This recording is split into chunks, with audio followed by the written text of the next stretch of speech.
Hi guys, this is Katie Gilmore, the Hot Mess Work at Home Mom with hotmesswhm.com. And today I wanted to talk to you about a couple of questions that I had received about when you first start your business and how do you get those first parties going? How do you kind of start your business off with friends and family and move beyond that? So the questions that were asked were, who do I reach out to and where do I start? And I think these are two very good questions because when you first start your business, you're so overwhelmed with everything. And really what you need to do is just jump right in. So I want to talk a little bit about how to book your first 30 parties. Everything is going to start with you. You're going to write down your friends, your coworkers, your family. You're going to invite your friends of your friends to invite people to your launch party. And this first yellow row here is all people that would be on your list of 100 or people that you would invite to your launch party. If you're not sure about your list of 100 or your launch party, you should probably contact your upline and ask them about it, or feel free to contact me and we can talk a little bit more about it. But basically your launch party is just kind of letting your friends and family and people that you know that you've started this business and inviting them to see some of your products. And your list of 100 is 100 people that you would like to talk to about your business. And it's very broad. You've got to really kind of think outside of the box and just anybody that you would talk to. So after you, there is your friends, your coworkers, your friends of friends, and your family. And these are, like I said, all people that you would invite to your launch party, people that you already know who would support you just because you've started this business. Now, I am going to tell you that a lot of these times, your friends and family are not going to be your biggest supporters. They're not going to be your biggest customers, but they're a great place to start. And I'm going to tell you why. So when you have your launch party, let's say that you have 10 people at your launch party. Parties can vary from 3 people to 25 people. I mean, and I guess it could go up from there, really. But let's just say you had 10 people at your launch party. You would talk to a bunch of friends and family, and 10 people is who could make it. So then out of those 10 people, 3 of your friends booked parties off of you. 1 of your coworkers did. 1 of your friends of a friend did, and 1 of your family member did. Now, the reason that so many parties can potentially be booked off of that first launch party is because these are your friends and family and they want to help you out. You're going to say to them, hey, I'm starting this business and I would really appreciate it if you would let me come talk to your friends and just see if it's anything they're interested in and that sort of thing. So these people are more likely to kind of do you a favor.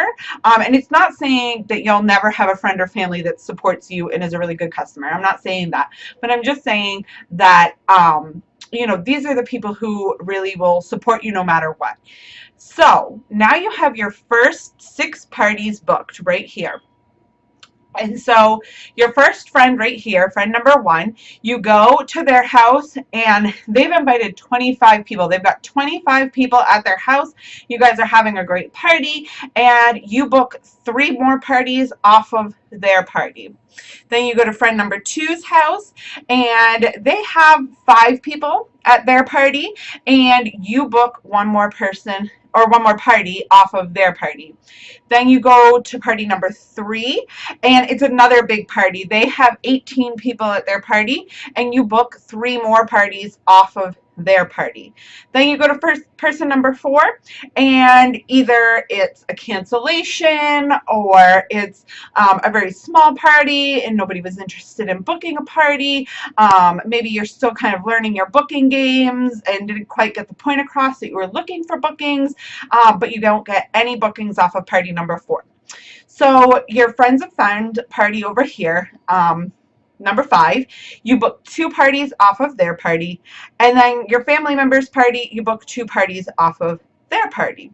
So then this starts all over. So at this point, after you've got through this green line, you have had 17 parties, and that's not even including your launch party. So then you go to this person, number 7's party, and again, it's a smaller party. They have 6 people, and you book 1 party off of it. Now, person number 8, they have 3 people at their party, but you're still able to book 2 more parties. Person number 9, they have 10 people at their party, and you book 3 more parties. So you go right through, and that's how you keep adding more and more parties to your list. And you always want to kind of be prepared. There is going to be parties that, you know, there's sickness or they have to be canceled for whatever reason, or, you know, people are just not interested in hosting a party right now. And there's, you know, that's just kind of a fact of the business. So you keep that in mind. And then you have times when you have a really big party and you book 3, 4, 5 parties off of it. So it really kind of evens out for those times when you don't get any bookings. So right then, after all of that, you have 36 parties. Now, I want you just to think about that for a second. For somebody who's joined this business as just kind of a part-time side gig, 36 parties is more than 1 party a week for each catalog season. If you're in our company, we have 2 catalogs a year. So we have a fall-winter catalog and a spring-summer catalog. So that means you have 26 weeks of each catalog. So this is 36 parties. That means you're having more than or 1 or more parties a week for that first catalog season. So then the catalog changes over, and guess what? You can go through all these people again, and you know, this person right here might have another party, and they might book 1 party, they might book 2, they might book the same people, they might have different people, and so then you expand your network again. Then person number 2, they've decided they're going to wait a little bit. They're really a fall-winter scents person, so they want to wait for the fall-winter scents to come back in. Person number 3, she is interested in doing a party, and she only books 1 party this time. But then you ask person number 4, because even though it was a flop last time, you always want to reconsider those people. You know, don't bang your head against the wall. If you're, you know, they're flopping, you know, 2, 3, 4, or 5 times, then you obviously kind of need to take that into consideration. But you know, if you ask them again and they do another party, maybe number 4 books 3 parties this time. So I think you get the point there. You definitely then kind of recycle through these, plus you're always adding more people into your network. So this screen right here shows your initial network of your hostesses. So at the bottom, I've written a really important fact here. Some parties will have many people and some will only have a few.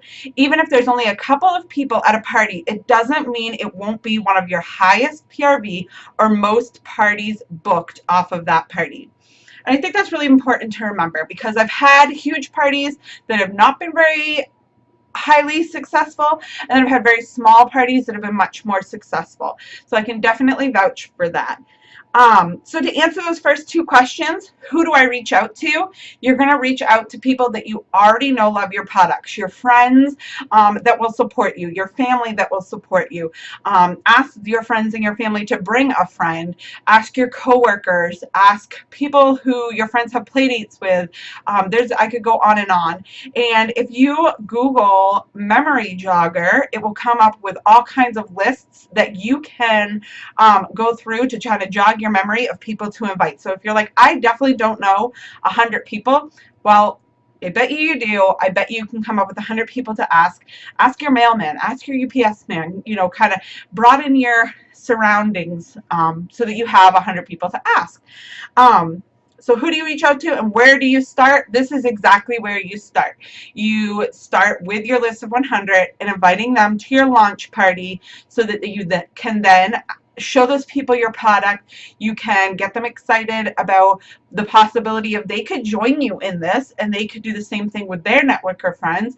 Or if they're not interested in joining your team, they can book a party, and then that starts your new network of people.